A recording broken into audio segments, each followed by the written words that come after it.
Hey guys, so welcome back to another video on the channel. If you're new around here, please do drop a like, get yourself subscribed, and do share the content and the channel with as many of you United supporting mates as possible. It'd be great to get more of you subscribed, interacting with the content, so if you do see anything you want to talk about, drop me a comment down below, and I will get responding to it as soon as I possibly can. Now, today's video is about this man alongside me today, Donny Van De Beek. And a lot of you will know there's been a lot of talk in the United community recently about Donny Van De Beek. Where should he play? How does he get himself into the starting lineup? What is his best position? Is he a number 6? Is he a number 8? Is he a number 10? Now, before we get into all of that, and a spoiler, I think for his career aspirations, he should be looking to emulate a Premier League legend, one of the best players to play in the Premier League. And we'll come more on who that is later, but before we can get into that, we need to understand Donny Van De Beek, and we need to understand the team dynamics of United at the moment. So Donny Van De Beek, firstly, as many people will know, he's come through the Ajax Academy. And what that means is that the fundamentals of his football game are really, really strong. They're amongst the best. And what I mean by that is his brain, really. The things in his brain are amongst the elite of football. The way he sees the picture, his intelligence, his speed of thought are amongst the very best in the game. And the reason for that is because in the Ajax Academy, he's used to scanning. He's been taught from a young age, wherever you are on the pitch, you've got to be looking around. You've got to know where your opposition players are. You've got to know how fast they're moving. So you'll see, when you're watching Donny Van De Beek play, you'll see before he receives the ball, anywhere on the pitch, he's looking around, constantly checking around where his opposition are. And he'll do that 3 or 4 times, sometimes even more, before he receives the ball. And that is the cornerstone of his game and why he's so effective in what he's good at doing. And what that allows him to do is receive the ball with the correct body shape at all times. He's able to receive the ball on the correct foot, the most appropriate foot, allowing him to play forward, and therefore he very rarely gets caught out by pressure. So he's really good at being press resistant. He doesn't get caught out by pressure, and he's good at retaining the ball. So whether he plays at number 6, he's a bit deeper, and he's getting pressed by possibly an attacking midfielder, or whether he's receiving the ball in the opposition penalty area, he's almost always able to work himself a little bit of space, that half yard, to move the ball on. And that comes from his intelligence, his speed of thought, and the fact he's always scanning. So that's what I mean by the fundamentals of his game being really, really good. And that will help us to understand where he can possibly play and why he's able to do that. So having understood that, we can now talk about what he's good at doing in his game. That's his basic skills, his attributes in game, what he's good at doing. He's good at retaining the ball. Because of those things, he's good at keeping the ball and making his pass. And when he makes his pass, they normally stick and they normally go to to a teammate. So he's good at retaining the ball. And one thing you'll notice with Van De Beek, especially compared to McTominay or Fred, is that when he plays in the pivot, or wherever he plays, if there's no opportunity near him with a sort of 5-10 yard pass, he won't just make a short sideways pass to the next man. He'll move the ball to a completely different zone or area of the pitch. That's really valuable because it keeps possession ticking over and allows you to probe more in different parts of the pitch. So that's useful from Donny Van De Beek. So that's what I call his passing being really efficient. The other things he's good at, as we've mentioned, because he's constantly scanning, he knows exactly where his opposition players are, where his teammates are, and how fast they're moving. So he's able to work out where pockets of space will open up. So what he's really good at doing, and what some of the best players in the world are able to do, is find space not by moving, but by standing still.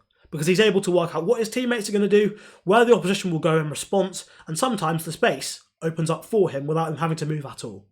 So that ability to find space is a great asset to him, whether he's playing a little bit deeper in the pivot and he's near the halfway line, or whether he's in the opposition penalty area. So that's really valuable. The other thing he's really good at is finishing. And because he's always able to find space, he's always receiving on the right foot with the correct body shape. When he receives the ball in the penalty area, he's normally able to pivot really quickly because he's received it on the correct foot. He's got the right body shape so he can quickly pivot and put the ball in the back of the net or get a shot on target. And we've seen from his Premier League goal so far, that's what he had to do. I believe it was against Palace. Obviously, we lost that game 3-1, but he was fantastic at being able to find that space in the box and put the ball into the back of the net. And for me, the best goal-scoring midfielder in Premier League history is Frank Lampard. I think we'd all know that as a Premier League legend, and that, for me, is who Donny Van De Beek should be looking to emulate. Given his strengths on the Ajax Academy, the way he's able to time his runs, the way he's able to find space wherever on the pitch, he should be looking to be a top-class, elite number 8. He should be looking to play maybe a little bit deeper, potentially in the pivot as more of an attacking option. I don't think he's a defensive enough option in the pivot to be playing against top teams, but he could play, if we go for a sort of one defensive midfielder with two attacking midfielders in front, like City have done to good effect in recent years. Donny Van De Beek can emulate Frank Lampard with his goal-scoring ability and ability to get into the box, find space, time it well, and score goals. So for me, that is where Donny Van De Beek should be looking for his career to go.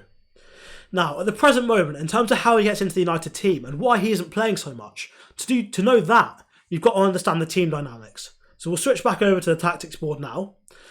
Here we are. So looking at the lineup the United team have got out here, this is what I personally would consider United's strongest lineup. There's a bit of debate, obviously, whether you have Bailly or Lindelof. They both bring different attributes, but given Lindelof's injured, I've gone with Eric Bailly at the moment. So obviously De Gea, Wan-Bissaka, Bailly, Maguire, Luke Shaw, they pick themselves pretty much. Luke Shaw's been in terrific form lately. Matic and Pogba, I think when fit, I think we should be looking to improve on Nemanja Matic, but Pogba's got to play when fit and when he's willing to work hard, or at least as hard as Fred or Scott McTominay. Then in front of them, Mason Greenwood, Bruno Fernandes, Marcus Rashford, and Anthony Martial up front. Now, Donny Van De Beek's biggest problem in this Manchester United team right now is Bruno Fernandes. He's in such good form, but not only that, he's so integral to the way the team's set up. He's integral to the way Ole Gunnar Solskjaer wants Manchester United to play. And the reason is because United, as much as we've seen good progress in the league this year, we do still have weaknesses. Now, Ole Gunnar Solskjaer clearly isn't so much of a system manager like the likes of Klopp, the likes of Guardiola. He's not got a particular, set of routines, a set of planned movements, planned rotations, planned ways of moving the ball up the pitch. Patterns of play, if you will. Ole Gunnar Solskjaer prefers his players to see the picture, think and react, which the positive of that is it makes you far less predictable to play against, because if you don't know what you're going to do beforehand, the opposition aren't going to know either. So it means that it's hard for opposition to prepare against predictable routines and patterns of play, which is what you saw United do against Leeds and why we're able to turn them over so easily. Now, the downside of that is that we have much less consistent and reliable service, especially to our forward players. And what that means is that when the forward players get the ball, it relies on them having the invention, the ability to go past a man, the ability to play a really nice pass in behind, which Fernandes has been doing quite a lot recently. Now, the downside of that, especially when we play Fred and Scott McTominay, is that the only creativity, the only real creation in the Manchester United team comes from Bruno Fernandes. Now, Donny Van De Beek is fantastic at retaining the ball. He's fantastic at getting himself into the penalty area. But he's not the type of player who's going to consistently pick out eye-of-the-needle passes for other players. He's the type of player who plays one-touch, two-touch passing, quick play, pass and move fabric. Just the Ajax way, really. Quick pass and move, keep the ball moving all the time. Tiki-taka football, almost in the way Barca used it at the end of, maybe 2010 to 2014, that sort of era. That's what Van de Beek's good at, but that's not what Fernandes offers this team. Fernandes, yes, he can do that with his flicks, but he's a dynamic creator. He gets all over the pitch. He's creating, he's looking to find passes in behind, he's looking to play potentially longer passes, which Donny Van de Beek doesn't seem so keen to do at times. But the important bit is that he's a roaming playmaker, Bruno Fernandes. And that isn't what Donny Van de Beek is. To get the best out of Donny Van de Beek in this system, we would need the other players to get the ball to him in the penalty area. If you want to get the best out of Donny Van de Beek, you've got to have players behind him, the likes of Pogba, the likes of possibly Nemanja Matic, who can get that ball up the pitch, but then once they've moved that ball forwards, can get forward and look to combine with him. What you want isn't necessarily the likes of Marcus Rashford and Mason Greenwood on the wings. You want Juan Mata on this wing and possibly Jesse Lingard on the other wing.